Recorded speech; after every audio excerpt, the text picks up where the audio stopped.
High court తీర్పు కేసీఆర్ కు చెంపపెట్టు అన్నారు తెలంగాణ విప్ ఆది శ్రీనివాస్. విద్యుత్ కొనుగోళ్ల కమిషన్ విచారణను కోర్టు స్వాగతించింది. ఇప్పటికైనా కేసీఆర్ విచారణకు సహకరించాలి అన్నారు ఆది. విద్యుత్ కొనుగోళ్లలో అవినీతి అక్రమాలు బయటకు రావాలి అని బీఆర్ఎస్ వాళ్ల సవాల్కి అనుగుణంగానే విచారణ జరిగింది అన్నారు. తప్పు చేశారు కాబట్టి విచారణకు కేసీఆర్ భయపడుతున్నారు అన్నారు ఆది శ్రీనివాస్.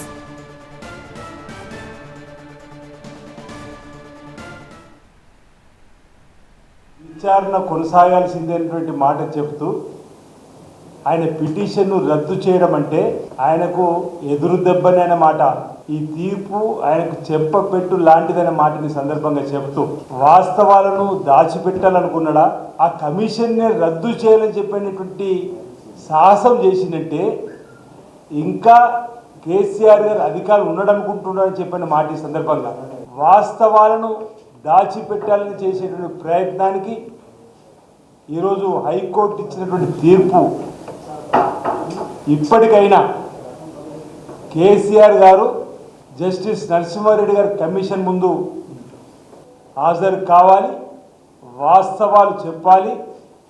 ఒకవేళ తప్పులు బయటపడితే దానికి అనుగుణంగా శిక్షను అనుభవించాల్సిందని మాట ఈ సందర్భంగా చెబుతూ